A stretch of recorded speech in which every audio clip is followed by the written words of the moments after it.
Hi, I'm Lucy McCann. We're just outside McKinlay. You might know it because Crocodile Dundee was filmed there. Very famous pub there. But we're in a creek bed just outside of McKinlay.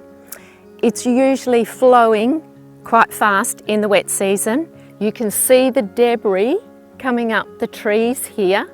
And when the creek gets so full, it overflows and floods out onto the plains. It's a beautiful spot, so much bird life. And I'm just intrigued with the trees here. So I'm going to paint some of the trees in this now dry creek bed.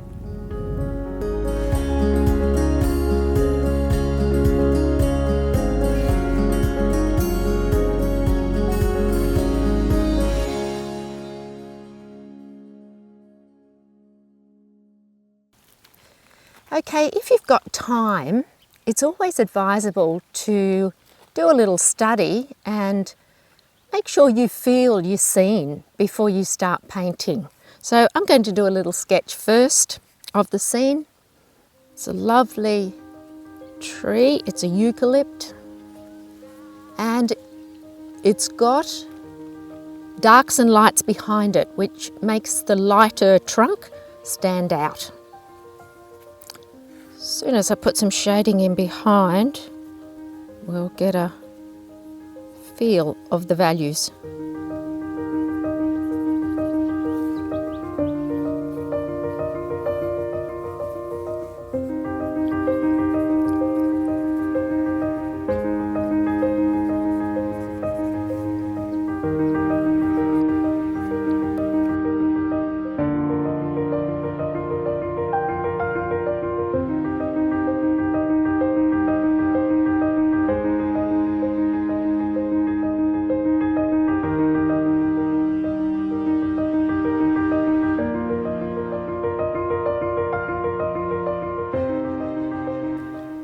Looking at the scene in front of us, I see lots of beautiful greys, browns, not too many bright garish colours.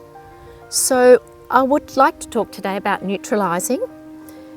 If we've got, let's say, phthalo blue, and we've got lemon yellow, it's not what I see out in front of me, and I'd like to neutralise it. Make it more believable to the scene. If I just put a little bit of a red, and I call burnt sienna red, but you could use one of the other reds, pop it in, give it a little bit of water. You can see now how that's neutralised. It's gone to a much more believable Australian green than this bright one out here. So let's try again. Let's use ultramarine. Let's use cad yellow this time. It is making us a green that does look a bit like the Australian greens in our trees. Let's just drop in a little bit of cad red this time. So I've got blue, yellow, and now I'm dropping in a little bit of red. And the other thing that I want to show you is any of the yellows, because I believe black's invaluable. So let's use cad yellow with some black. Now look at that beautiful brown grey that we get just by using ivory black in this case. Let's try our lemon yellow. Little bit of black. Can you see how quickly we can get to a more earth colour with the ivory black and one of my yellows? In my case I've got cad yellow, lemon yellow, and now yellow ochre.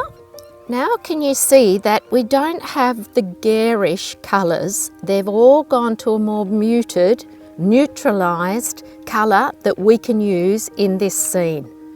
I think they're beautiful colours to work with. I see them out in the scene.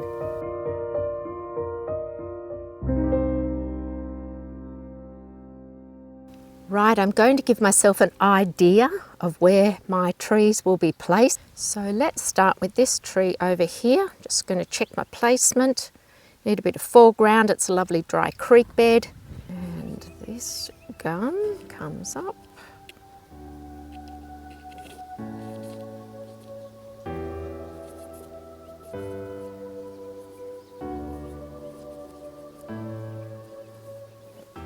There's a lot of broken limbs in the centre here which I find a bit confusing, so I'm actually going to leave some of them out just to make a better painting.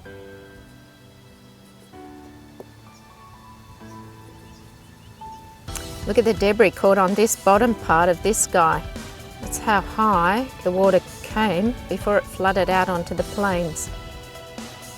Okay, this one's at a lovely angle. I don't want him exactly in the centre of the page, so I'll just make sure I leave a space in here.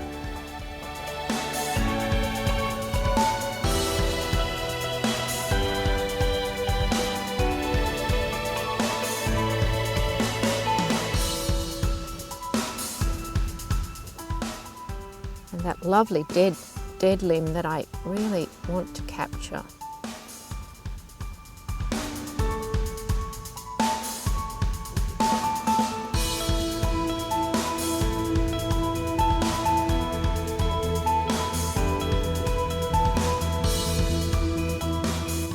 We can put a lot of this foliage and sticks in with our brush. And then along here we've got beautiful spinifex grass that's, actually I don't think it's spinifex, I think it's artusic.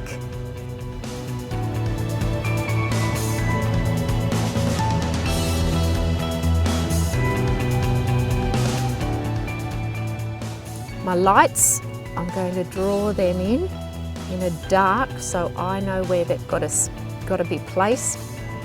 We've got a dappled broken one here. Then on this one, we've got a lovely shape down here.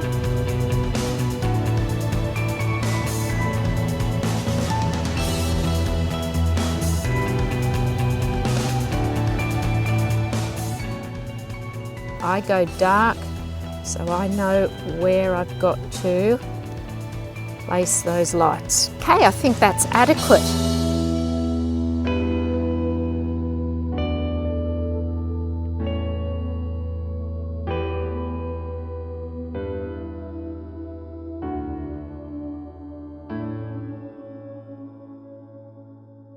Right, I'm going to put the background in first in this painting up to my grass level. I see it as browny greens, some are slightly prettier than others, but I don't want a garish green.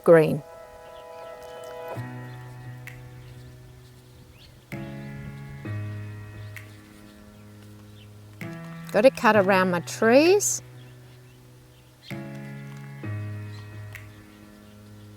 And this is going to be the top of the grass. So I'm just executing that with some care. Go with a little bit of blue, but it's not blue. It's just a muted blue. Cut around this because we need white here.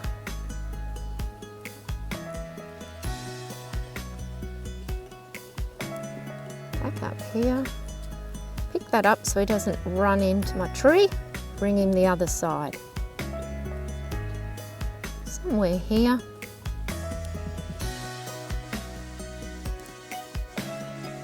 He's just trying to run through there, but I haven't lost my white, so that'll be fine. I tightened up a bit on my brush handle so as I've got some control. In the centre here it is a bit of a prettier green. I'm looking at the grass that I'm cutting into now because it's not all the same height. Some bits are a bit lower than others.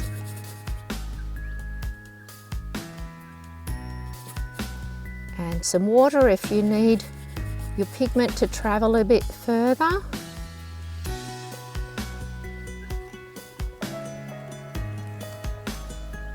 A little bit more greens in here.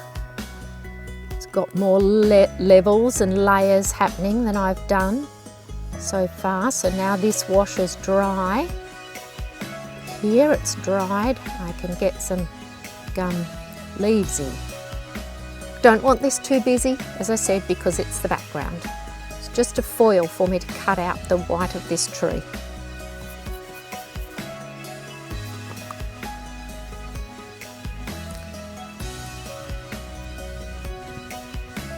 I do see some darker trunks back in here. We can add a couple of them in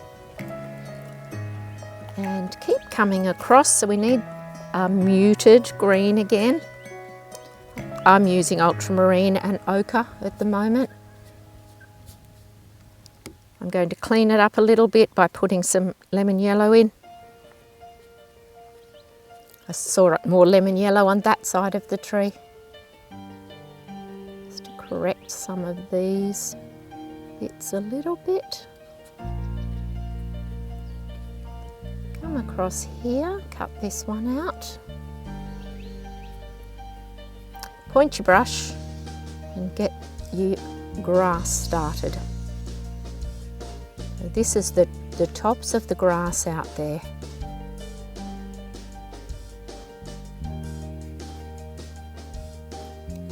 Once we've placed this colour on, have a look at it, see what you'd like to enhance. While we're in this shape that's damp, we can add to it by going a little darker if we need to.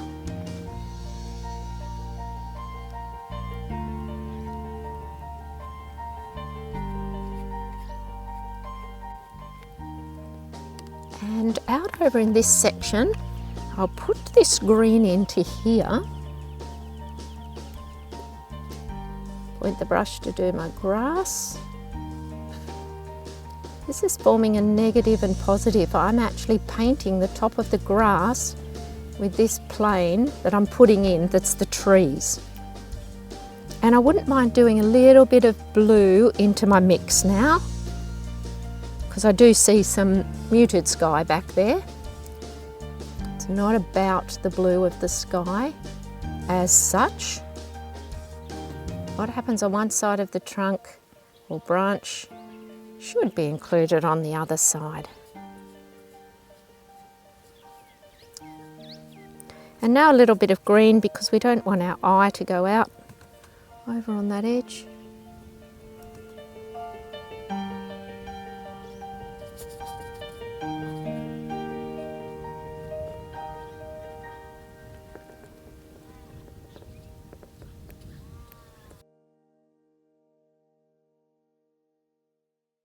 So a dry brush stroke is just put your brush on the side and let some sparkles come.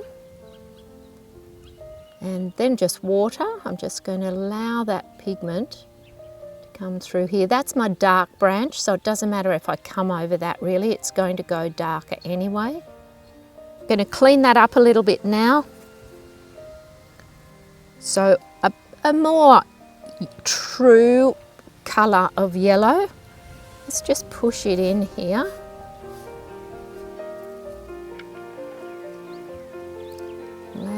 I'll get another littler brush in a second and go back up the other way.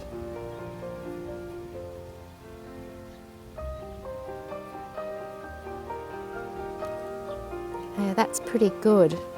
Wouldn't mind enhancing it with a bit of warm in a minute.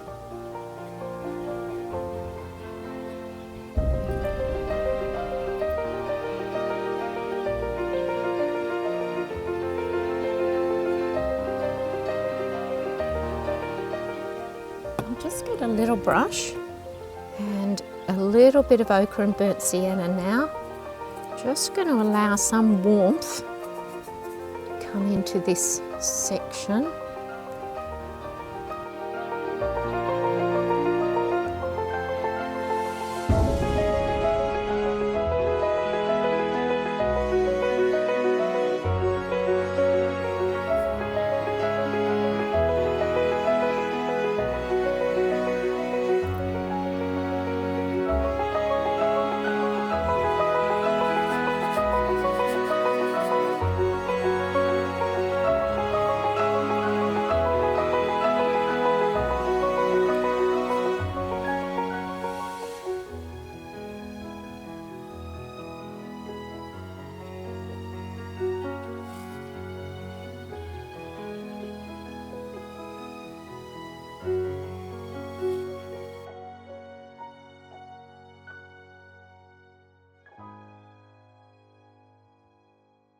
Just want to purple some of that off now because it's a bit dramatic. That was a bit too purple. That's what we have to neutralise.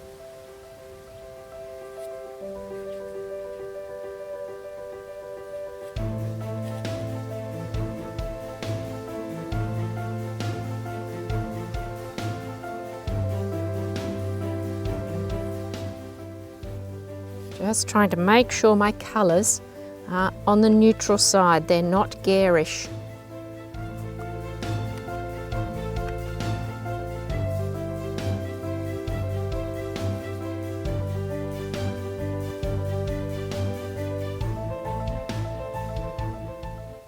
Okay, the foreground to me is just a muted warm so far. So let's just place it in. Big bold strokes.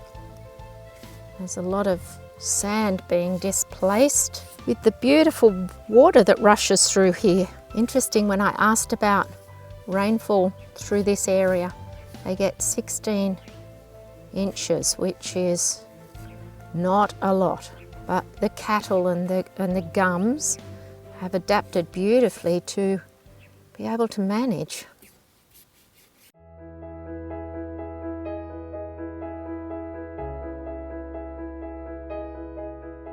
Right, I'm going to do this second wash, and that means some darker foliage. The reason I'm up near the tree is because I want to cut it out. I want it to be white or light. It won't be white when I've finished quite. Some comes across that tree. And we also got to have some little twigs.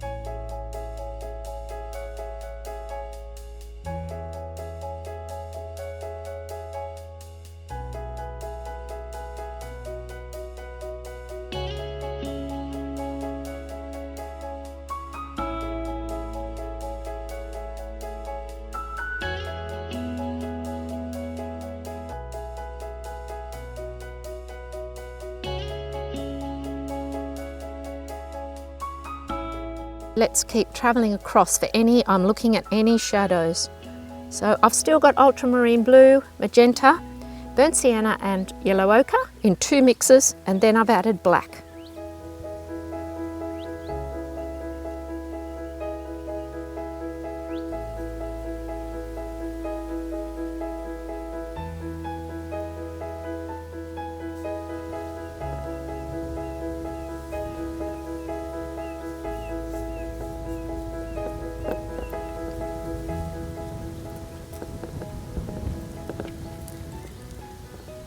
Hang on to your hats, not quite sure which one to hang on to, my board or my hat.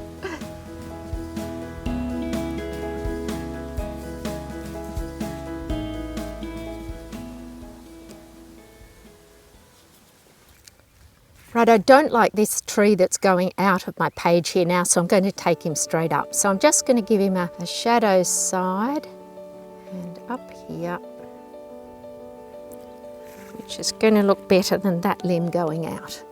See a nice blue in here, so I'm just going to add a hint of phthalo to that mix. Remember, we didn't have any light source on this one,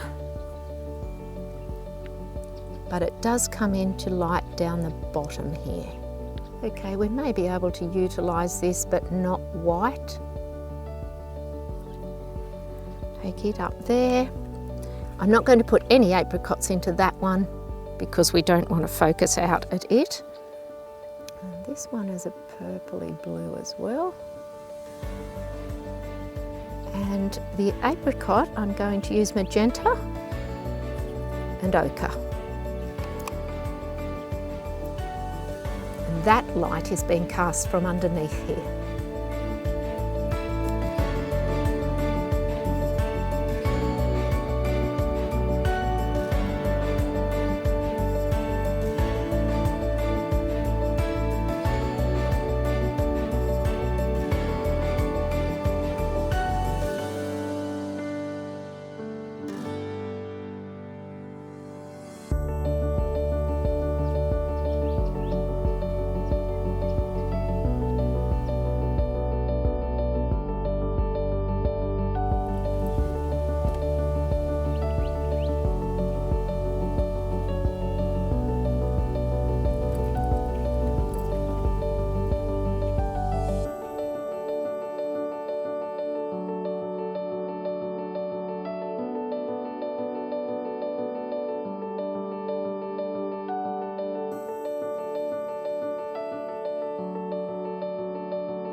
going to go to my purple, which is magenta and ultra, and I'm just going to punch in this section to make this white stand out a little more.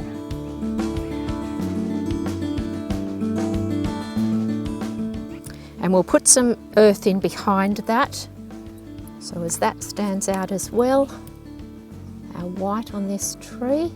All right, this guy, exactly the same. Some blue and some apricot. Not as important over here. Most of this is blue to me. And the top of this guy is cool. But I've got to save the whites.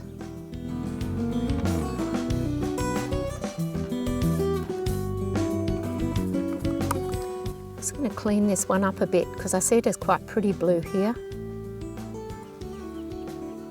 Place it on and then manipulate with water if it's not quite what you wanted. And the apricot.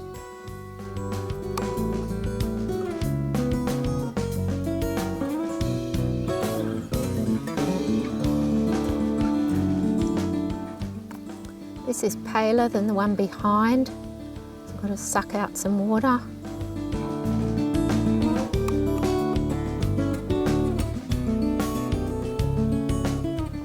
Got a lot of white bits happening all over the place here, so I want to calm some down. So a very cordial mix.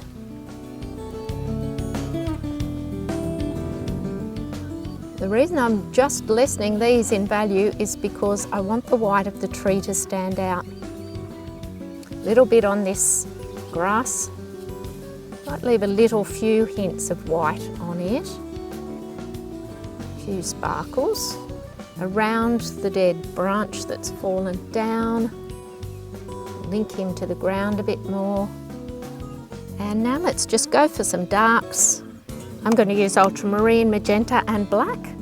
They're a warm dark though, so I need enough magenta in them. We've got this lovely limb that I wanted to put in right from word go, and let's place him in. And that's a bit too purple. Going to add a bit of burnt sienna.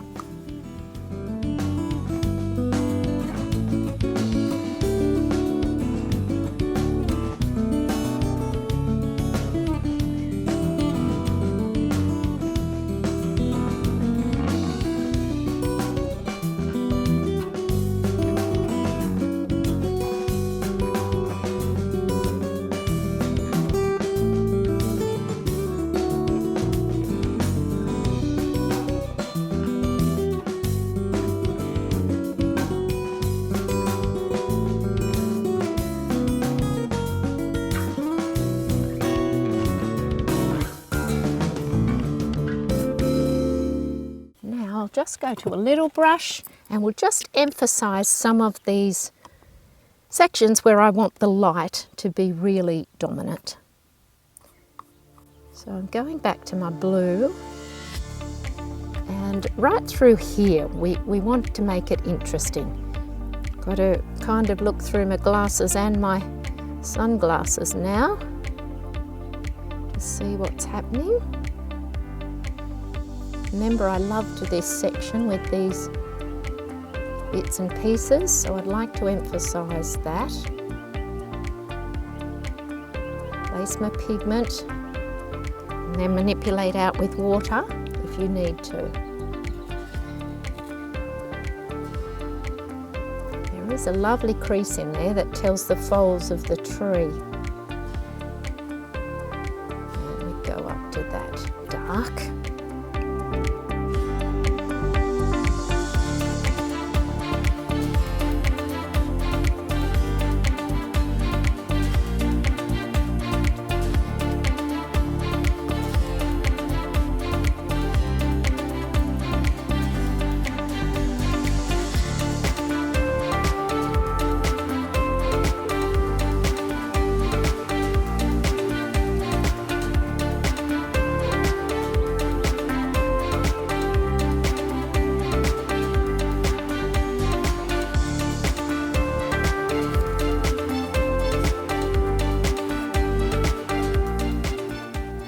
It's very, very hot in this creek bed, and I need to show this.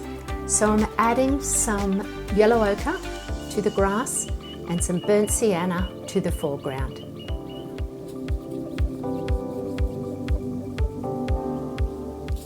Just trying to make this painting work, and it's usually in the values. So that's what I'm adding now to make the white and the trees and my focal area all work together.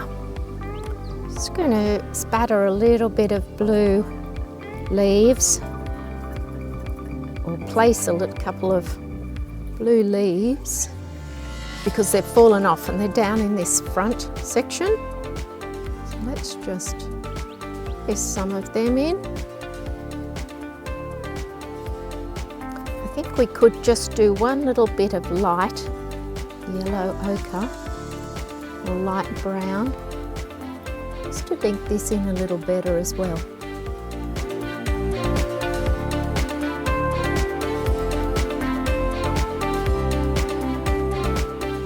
I think we need a dark across that limb. Not dark, but there's all sorts of twigs over there that are coming across here.